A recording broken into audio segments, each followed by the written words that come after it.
All right, Chris, day 2 of Celtics Training Camp here at the Auerbach Center, Chris, and we got a chance to talk to Danny Ainge, who talked about the KYRIE IRVIng situation. Of course, it has to come up.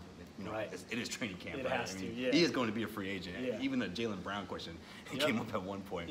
But what was promising from what Danny Ainge had to say was the fact that he is confident that he will commit to Boston. It seemed like there's no concern about him possibly walking away a year after this year. Do you believe Danny Ainge? Because I know I certainly do. I seemed pretty convinced. I mean, Danny's a convincing guy. He's a personable guy. But when, you know, his direct quote was he's really, really happy. He's very happy in Boston, and I think that's a positive sign to hear from the GM. Obviously, he's got a pretty good eye for the organization. He sees everything that goes on. And, you know, again, it always comes back to that reason, why would KYRIE leave a situation like this? You know, people have said it, why would he want to leave a situation with Jason Tatum, Jaylen Brown? It just doesn't really make much sense. And he's already left a winning team once in the East. Why would he do it again? But Danny seemed relatively convinced. And I love what Danny had to say about what he does off the court. I mean, we all know and we can all see what he does on the court, how much of an impact he makes when he's healthy, of course.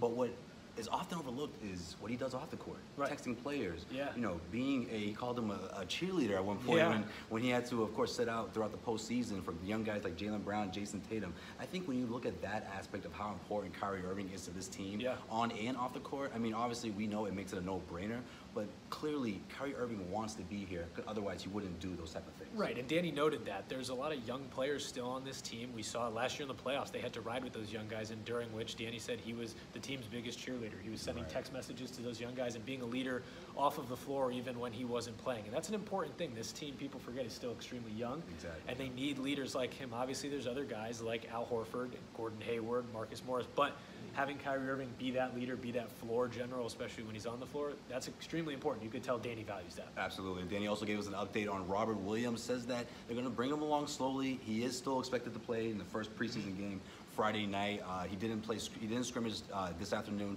didn't scrimmage yesterday, but they're bringing him along slowly. Yeah, and he kind of pointed it out as a luxury almost, which it is. You know, you have a young guy that could almost be a project, like Robert Williams, with extreme athletic ability and a lot of upside, but the fact that the Celtics are able to, you know, not push him into playing time right away and take him along nice and slowly is really nice. And he talked about, you know, he's dealt with some tendonitis, and he made a point to say, you know, when they drafted Terry Rozier, he dealt with some knee tendonitis, and they took him along nice and slowly. And obviously it worked out pretty well with Terry, so hopefully it does with Robert Williams as well. All right, we got plenty more for training day here, day 2 at the Auerbach Center. Stay tuned. We got plenty more coverage here for CLNS Media. He is Chris Grenham. I am Josue Pavon, CLNS Media.